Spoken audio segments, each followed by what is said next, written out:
Morning friend, সকালবেলা ঘুম থেকে ওঠার পর আমার অবস্থা পুরোই বেহাল। কয়েকদিন ধরে নাকটা ব্যথা ছিল আর মুখ মুছতে গিয়েই টাওয়ালে লেগেই টান পেয়ে ব্যথা হয়েছিল। আর আমি এত কেয়ার করিনি, কিন্তু আজ এতটাই ব্যথা হয়েছে যে যাকে দিয়ে খোলাতে হচ্ছে, কারণ আমি নিজে খুলতে পারি না। তাই যা নোজপিনটা খুলে দিল।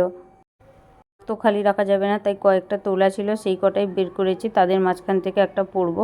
সেই কয়েকটা নোজপিনও তোমাদের সাথে আমি শেয়ার করছি। আমাদের কোনটা ভালো লাগে অবশ্যই কিন্তু কমেন্টে জানাবে। আর এর মাঝখান থেকে দুটো আমার ননদ আর একটা শাশুড়ি পড়েছে। তারা তো ক্যামেরার সামনে আসবে না, তাই সেগুলো তোমাদের দেখাতে পারলাম না। যে কটা ছিল সেই কটাই তোমাদের সাথে শেয়ার করলাম। আর এর মাঝখান থেকে একটা আমার যা পছন্দ করে দিল সেটাই আমি নাকে পরলাম। আর এই চারটার মাঝখানে একটা ছিল পাথর বসানো। তো গ্রামাঞ্চলে পাথরের পরব আর ডায়মন্ডের, সবাই ভাববে পাথরেরই। আমার একটা শখ ছিল ডায়মন্ডের নোজপিন পরবো, আর শখ করে বড়মশাই কিনেও দিয়েছিল। কিন্তু কপালে না থাকলে কি হয় বলো তো। যখন আমি ওইটা নাকে পরেছিলাম তখন আমার নাক থেকে অনেকটাই বড় ছিল, সেই জন্য ওইটাকে এক্সচেঞ্জ করে আমি একটা আংটি নিয়ে নিয়েছি। আর সেটাই আমি সবসময় পরে থাকি। আমার আঙুলে যে আংটিটা দেখতে পাচ্ছ এটাই আমার বরমশাইয়ের দেওয়া উপহার, আমি সবসময় সাথেই রাখি। আর কোনো প্রিয়জনের কাছ থেকে পাওয়া উপহার কার না সাথে রাখতে ভালো লাগে, সেই জন্যই আমি সবসময় পরে থাকি। আর নোজপিনটা আমি পরেই ফেললাম। কেমন লাগছে তোমরা অবশ্যই কমেন্টে জানিও। আর নাকটা কিন্তু ভীষণই ব্যথা হয়ে গেছে, তো ব্যথার উপর ব্যথা নিয়েই নিলাম। আর কি আর করা যাবে, পরে তো আর আমি একা একা পরতে পারবো না, সেই কারণে যাকে দিয়েই পরিয়ে নিলাম। সকালের অনেক কাজকর্মই কিন্তু থাকে, সব কাজকর্ম শেষ করে ফেলেছি, তোমাদের সাথে কোনো কিছুই শেয়ার করা হয়নি। তারপর স্নান সেরে পুজোর জন্য ফুল তুলতে এসে দেখি গাছে এত সুন্দর ফুল ফুটে রয়েছে, আর তোমাদেরকে শেয়ার করবো না তাই কখনো হয়। আর এই ফুলের চারাগুলো কয়েকদিন আগেই আনা হয়েছিল, 4টে চারা আনা হয়েছিল। একটা গাছে আজকে ফুল ফুটেনি, 3টা গাছে 3টে ফুল ফুটে রয়েছে। তোমাদের কোন কালারটা সবথেকে বেশি ভালো লাগছে অবশ্যই কমেন্টে জানিও। আমার কিন্তু এই লাল ফুলটাই বেশ ভালো লাগছে। আর এই লাল ফুলটা দেখলেই কিন্তু জবা মায়ের কথা মনে পড়ে যায়। আর সেই 3টে ফুল কিন্তু আমি কোনোটাই তুলিনি, অন্যান্য বাকি ফুল তুলে পুজো আর্চার কাজটা কমপ্লিট করে ফেলেছি। কারণ একটা একটা ফুটেছে, গাছে বেশ সুন্দর সাজানো রয়েছে, তাই তুলতে মন চাইলো না। পুজোর কাজ কিন্তু আমার একদম কমপ্লিট। পুজো আর্চার কাজ তো কমপ্লিট হলো, এবার চলে এলাম রান্না বান্নার কাছে। তো দিনটি ছিল শনিবার, নিরামিষ। তো আমাদের বড় ঠাকুরের বার করা হয়, সেই জন্য প্রত্যেক শনিবার আমাদের নিরামিষ খাওয়া হয়। আর সকাল থেকেও বেশ বৃষ্টি হচ্ছিল, এখন প্রায় কমে গেছে বললেই চলে।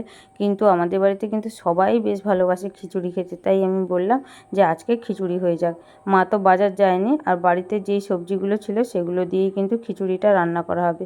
কুমড়ো, আলু, গাজর, সয়াবিন আর পায়েসের চালের খিচুড়ি হবে, গোবিন্দভোগ চাল দিয়ে, মুগের ডাল দিয়ে, যেহেতু নিরামিষ সেই কারণে।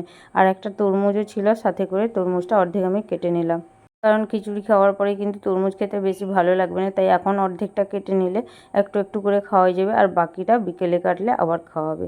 তখন কিন্তু একেবারেই সব কিছুই উঠে যাবে। না হলে কিন্তু বিকেলে যখন একসঙ্গে কাটাবে তখন কিন্তু এতটা তরমুজ একসঙ্গে খাওয়া যাবে না, সেই কারণে অর্ধেক তরমুজটা কেটেও নিলাম।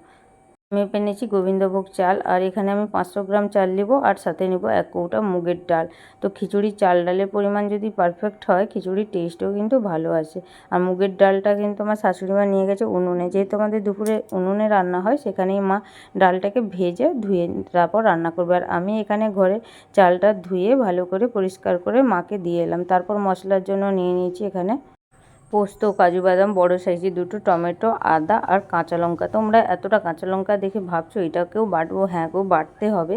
আর বেটে কিন্তু আমার অভ্যাস হয়ে গেছে, ছোট বাচ্চা বাড়িতে, তার সমস্ত তরকারি তোলার পরেই কিন্তু লঙ্কা দিতে হয়, তাই লঙ্কা বেটে আমার অভ্যাস হয়ে গেছে। কারণ লঙ্কা কুচিয়ে দিলে শেষে তো তরকারিতে এতটা ঝাল বোঝা যায় না, আমাদের অনেকেই সদস্য সংখ্যা, সেই কারণেই কিন্তু বেটেই দিতে হয়, নইলে কিন্তু ঝাল হয় না।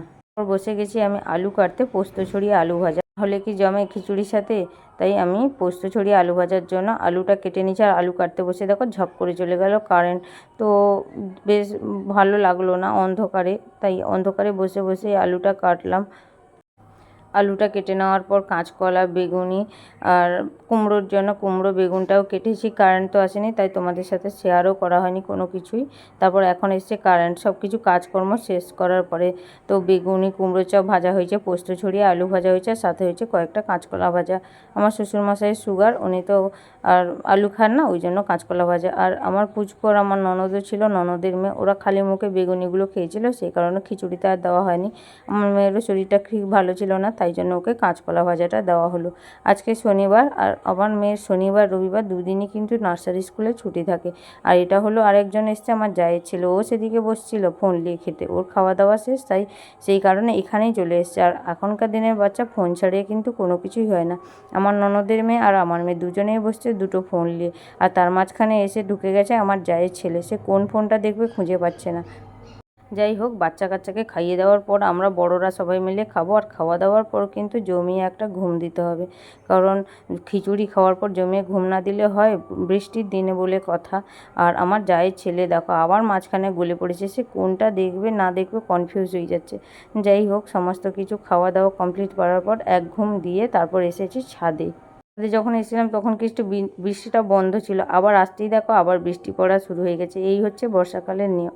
তো যখন ইচ্ছা বৃষ্টি একটু পড়বে একটু বন্ধ হবে। আর আমার পিছনে রয়েছে পেয়ারা গাছ, আর এসেছি পেয়ারা পাড়তে, তোমাদের সাথে সেটা শেয়ার করবো। আর নিচ থেকেও পাড়া যায়, কিন্তু উপরে এসেও পাড়তে হয়, কারণ উঁচুতে নিচ থেকে হাত পায় না, আর ছাদে এলে অনায়াসেই কিন্তু পাড়া যায়।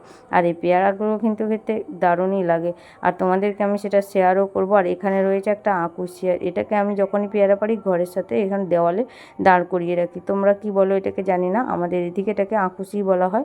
এটা লম্বা বাঁশের আগালে ছোট একটা লাঠি দিয়ে এভাবে বেঁধে দিলে অনায়াসেই সমস্ত কিছু ফল টল পাড়া যায়। আর এখানে গাছে পেয়ারাগুলো যে হয়ে রয়েছে, তোমাদেরকে তো এইভাবে দেখানো সম্ভব না, কারণ এই গাছের পেয়ারাগুলো খুব একটা বেশি বড় হয় না, কিন্তু খুবই টেস্ট মিষ্টি, আর ভিতরটা কিন্তু অনেকটাই লাল কেটে ফেললে। আমাদের বাড়িতে কিন্তু প্রায় 6-7টা মতন পেয়ারা গাছ রয়েছে। সবথেকে ভালো লাগে আমার এই পেয়ারাটা খেতে। কেজি পেয়ারারও গাছ রয়েছে, বেশ বড় বড় হয়, তোমাদের সাথে আরেকদিন ওইটাকে শেয়ার করব। আর এখন এই পেয়ারাগুলো পেড়ে ফেলি, তারপর তোমাদেরকে দেখাবো। আর আমি চলে এসেছি নিচে পেয়ারা পড়ার পর, আর আমার পেছনে দেখো আমার মাথাতে লেগে যাচ্ছে আতা গাছের ডাল। আতা গাছটা এতটাই ছোট, কিন্তু ছোট হলেও কি অনেক গুণের, এতে কিন্তু প্রচুর আচার হয়ে রয়েছে।